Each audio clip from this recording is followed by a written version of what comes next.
இன்றைய தினம் தியாகிக்கு பிறந்த நாள். பல பேருக்கு பல உதவிகளை செய்தவர். அவர் செய்த ஒரு சில விடயங்கள் பெரிதாக்கப்பட்டதால், முக்கியமாக இந்த யூடியூபர்ஸால் நாசமாக்கப்பட்டவர்.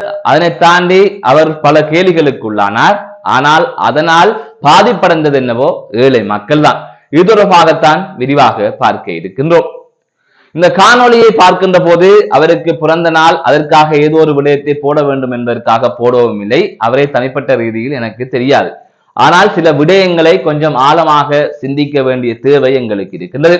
அவசரப்பட்டு சில முடிவுகளை எடுத்து சில அவதூறுகளை பரப்பி பலரை கேலிக்குள்ளாகி எங்கள் மக்களுக்கு வர இருக்கின்ற நன்மைகளை நாங்கள் தடுத்து விடுகின்றோமோ என்று எனக்கு தனிப்பட்ட ரீதியில் என்ன தோன்றுகின்றது. அந்த வகையில் இந்த கருத்தை உங்களோடு பகிர்ந்து கொள்கின்றேன். நீங்களும் சிந்தித்து பாருங்கள். சரியாக இருந்தால் சரி என்று சொல்லுங்கள், இல்லை என்று சொன்னால் இது பிழை என்று சொன்னால் சுட்டி காட்டுங்கள். அது ஒரு வாக மாற்றிக்கொண்டு சரியான வழியில் பயணிக்க நானும் தயாராக இருக்கின்றேன். ஆகவே இன்றைய தினம் தியாகிக்கு பிறந்த நாள். இன்றைய தினம் என்று சொன்னால் மார்கழி மாதம் 2ஆம் திகதி. சிலர் பிறந்த நாள் வாழ்த்துக்களை தெரிவித்து வருகின்றார்கள். இந்த வாமதேவன் தியாகேந்திரன் எனப்படுகின்ற இந்த தியாகி கடந்த சில மாதங்களுக்கு முன்பு வரை மக்களுக்கு பல உதவிகளை செய்து வந்தார். அப்போது ஒரு விடயம் ஒன்று நடந்திருந்தது. பணத்தை கீழே போட்டு காலால் மிதித்தார். ஒரு ஊடக நிறுவனத்தின் துணை நிறுவனமான, அதாவது தனிப்பட்ட ரீதியில் என்டர்டெயின்மெண்ட் தொடர்பான ஒரு சேனலை நடத்தி வருகின்ற ஒரு ஊடகம் சார்பாக ஒரு பெண் அங்கே சென்று இது தொடர்பாக நேர்காணல் ஒன்றினை தியாகியிடம் எடுத்திருந்தார். அப்போது அந்த தியாகி காசு என்ன பெரிய காசுன்னு சொல்லி நிலத்திலே போட்டு அந்த காசை காலாலே மிதித்திருந்தார். அந்த காணொளி சமூக வலைதளங்களில் பிரபலமானது. அது தொடர்பாக பல விமர்சனங்கள் முன்வைக்கப்பட்டது. அதனைத் தொடர்ந்து அவர் இதனால் தனிப்பட்ட ரீதியில் மன அளவில் பாதிக்கப்பட்டு தனது உதவிகள் அனைத்தையுமே இடைநிறுத்தினார். அதற்கு முதலும் இவர் ஆடிக்கொண்டே மக்களுக்கு உதவி செய்வது, அதை தாண்டி சரியாக மக்களுக்கு மரியாதையை கொடுப்பதில்லை. இவ்வாறு பல செயற்பாடுகளை அவர் மேற்கொண்டார் என்பதில் மாற்று கருத்தில்லை. அவர் செய்த சில விடயங்கள் தவறானதாகத்தான் இருந்தது என்பதிலும் மாற்று கருத்தில்லை. ஆனால் அதனை தாண்டி ஆயிரக்கணக்கான மக்கள் அங்கே சென்று பல நன்மைகளை பெற்றிருந்தார்கள்.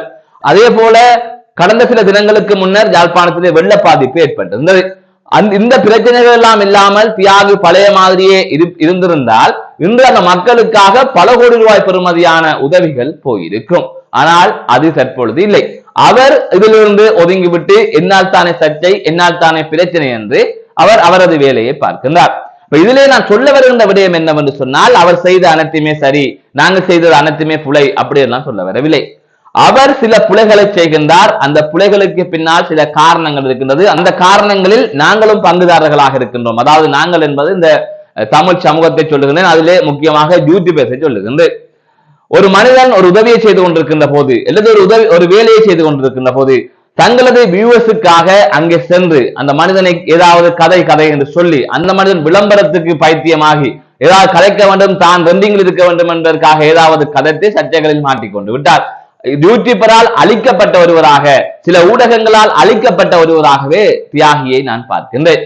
அதே போலதான் அர்ச்சுனாவும் இந்த யூடியூபர்ஸால் அழிக்கப்பட்டு ஒரு கட்டத்தில் மனநிலை பாதிக்கப்பட்டவர் என்று சொல்லுகின்ற அளவிற்கு அர்ச்சுனாவை கொண்டே விட்டார்கள். அதற்கு காரணமும் யூடியூபர்ஸ் தான். நான் யூடியூபில் இந்த வீடியோவை போட்டாலும் அந்த உண்மைகளை மறைப்பதற்கு இல்லை. நான் வக்காலத்து வாங்குவதற்காக எல்லாம் யூடியூபுக்கு வரவும் இல்லை. ஆகவே புலை என்று சொன்னால் எங்கு நடந்தாலும் புலைதான்.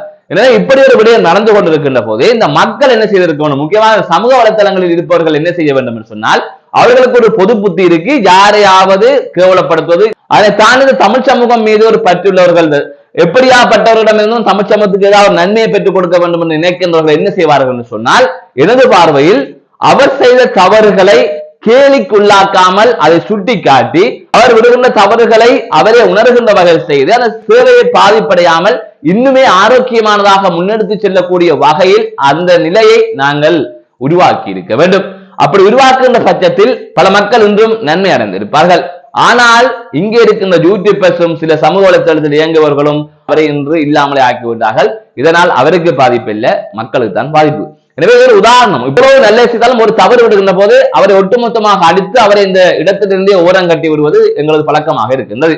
ஆகவே இந்த சமூகத்தை நேசிக்கின்ற ஒருவன் ஒரு தவறு விடுகின்ற போது அதை சுட்டி காட்டி அவனை சமூகத்தில் வைத்திருக்க வேண்டும். சமூகம் தொடர்பான அவன் சிந்தனையை வளர்க்க வேண்டும். அதை விடுத்து அவனை இல்லாமலாக்க கூடாது.